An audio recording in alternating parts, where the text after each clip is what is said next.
أحبتي إلى الأحاديث النبوية الشريفة التي أخبر بها الحبيب صلى الله عليه وسلم بما فيها من إشارات عن خلافة أبي بكر الصديق رضي الله عنه وأرضاه. أول هذه الحديث يرويها جبير بن مطعم قال: أتت امرأة النبي صلى الله عليه وسلم فأمرها أن ترجع إليه، يعني أن تأتي إليه في وقت لاحق. قالت: أرأيت إن جئت، أو قد يكون أمرها أن تأتي إليه أيضا مرة ثانية، فقالت له: أرأيت إن جئت ولم أجدك؟ كأنها، يقول الراوي، كأنها تقول الموت، يعني تقصد إن لم أجدك يا رسول الله قد تكون انتقلت. فقال: إن لم تجديني فأتي أبا بكر رضي الله عنه وأرضاه.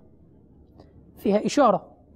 يقول ابن حجر: وفي الحديث أن مواعيد النبي صلى الله عليه وسلم كانت على من يتولى الخلافة بعده تنجيزها، يعني ائت من يستلم من بعده زمام الأمور، وقصد أبا بكر رضي الله عنه وارضاه. هذا أول الأحاديث.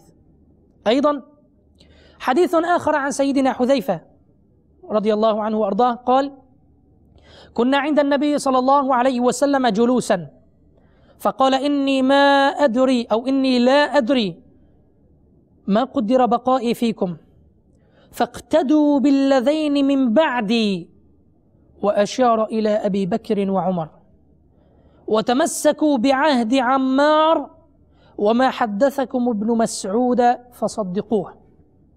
كان هذا حديث النبي صلى الله عليه وسلم. يقول الإمام الرازي: فقوله اقتدوا بالذين من بعدي أي بالخليفتين اللذين يقومان من بعدي، وهما أبو بكر وعمر، وحث على الاقتداء بهما لحسن سيرتهما وصدق سريرتهما. وفي الحديث إشارة لأمر الخلافة من رسول الله صلى الله عليه وسلم. أيضا من الأحاديث التي دلت على خلافة أبي بكر الصديق رضي الله عنه ما يرويه عبد الله بن مسعود رضي الله عنه وأرضاه قال: لما قبض رسول الله صلى الله عليه وسلم قالت الأنصار: منا أمير ومنكم أمير، للمهاجرين. قال: فأتاهم عمر رضي الله عنه وأرضاه فقال: يا معشر الأنصار، ألستم تعلمون أن رسول الله صلى الله عليه وسلم قد أمر أبا بكر يؤم الناس، فأيكم تطيب نفسه أن يتقدم أبا بكر؟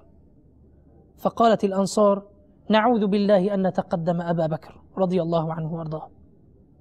وروى ابن سعد بإسناده إلى الحسن قال: قال علي رضي الله عنه وأرضاه: لما قبض النبي صلى الله عليه وسلم نظرنا في أمرنا فوجدنا النبي صلى الله عليه وسلم قد قدم أبا بكر في الصلاة، فرضينا لدنيانا من رضي رسول الله صلى الله عليه وسلم لديننا فقدمنا أبا بكر.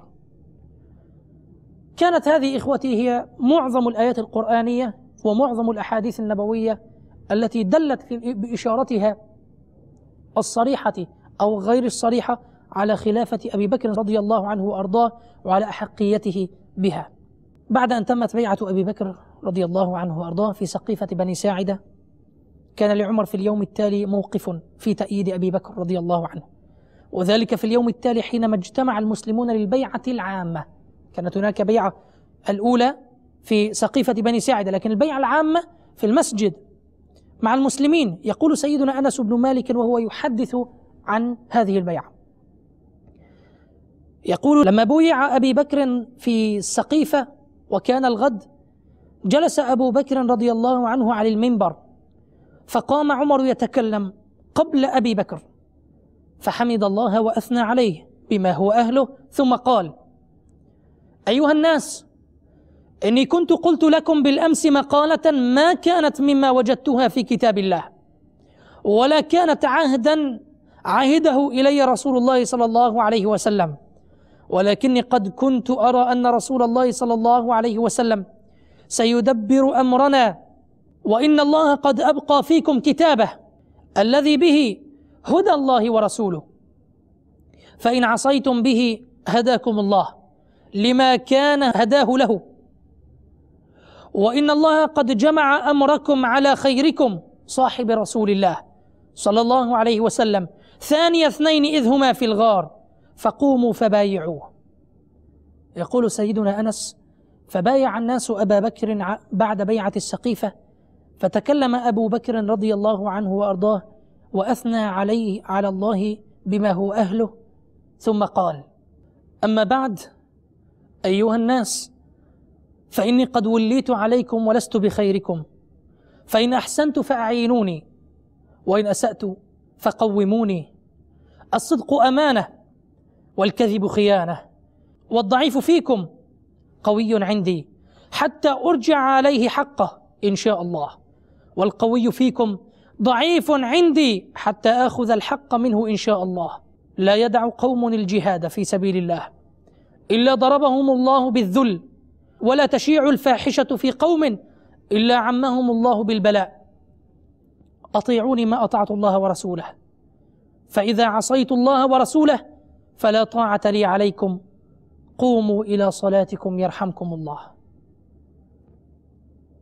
قال عمر لأبي بكر يومئذ: اصعد المنبر، فصعد المنبر فلم يزل به حتى صعد، فبايعه الناس عامة ثم نزلوا وصلوا.